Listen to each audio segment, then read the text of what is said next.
History is not even the past. It's the present. Because everybody operates, whether or not we know it, out of assumptions which are produced and produced only by our history. Now, the history of this country is not bloodier than that of other countries, but it's bloody. It is not more criminal than that of other countries, but it's criminal. Or in short, it is not worse than the history of France or England or any country we can name, but it's different. It's different for several reasons. A few weeks ago, I happened to have the TV set on, and I was flicking it aimlessly for a while, and then I started doing it deliberately.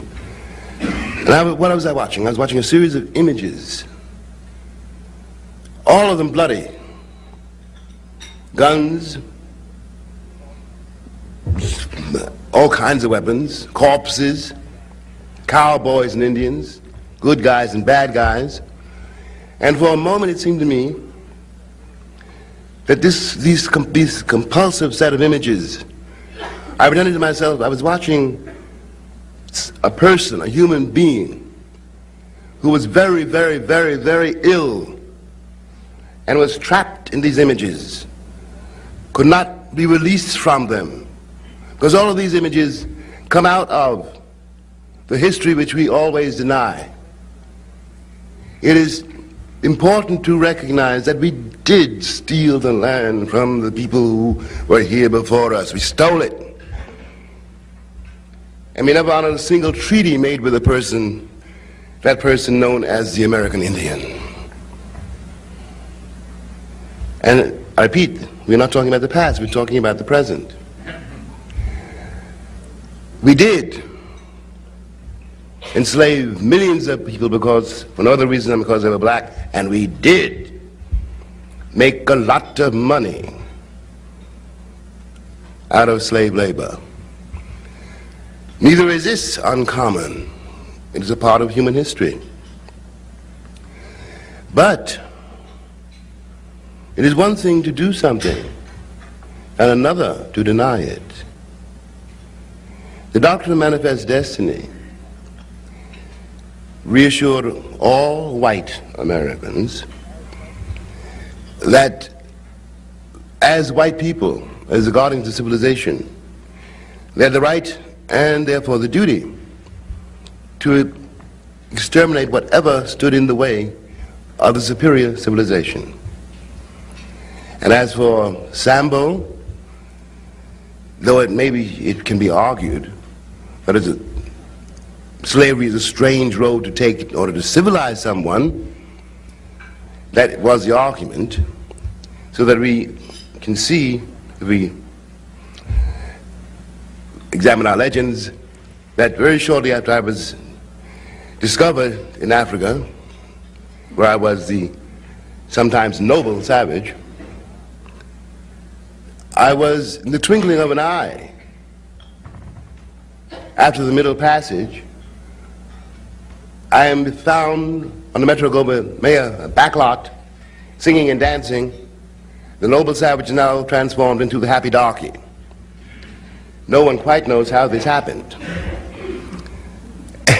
We are living with these myths until today. And it corrupts the view from here. Because part of what has happened is in the effort to deny whence we came, we've had to make up a series of myths about it. And myths cannot replace reality. The reason that the Native American is called Indian, for example, is due to a monumental error on the part of adventurer sent out by Queen Isabella of Spain to find a passage to India. Chris got lost. And when he woke up and saw these people surrounding him, since he had to tell Queen Isabella something, he said, these are Indians.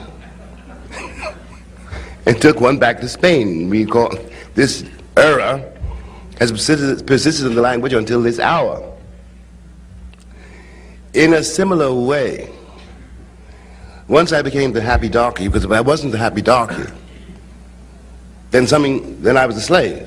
And if I wasn't happy, then something was wrong with slavery. So I had to be happy to keep the master happy. To say nothing, of course, of the mistress. Out of this profound misapprehension has come a system of reality, a system of ideas even, a system of thought, which makes reality very hard to reach. When the slave was discovered and put in chains, obviously he was debased, along with his women and his children. But he was not the only creature who was debased at that moment.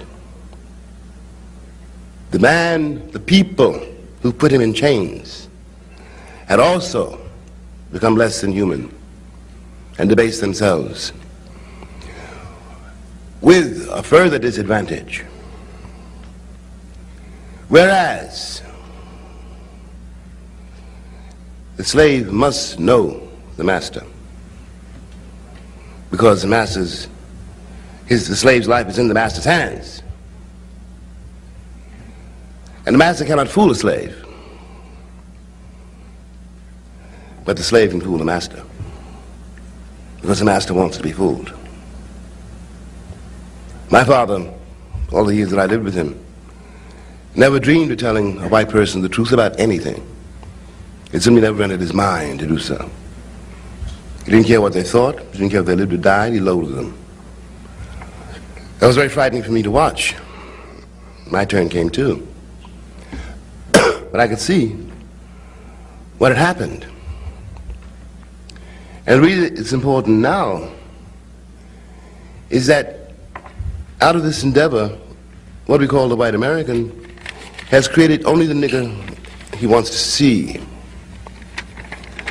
The reason that's important and terrifying and corrupts the youth in here is because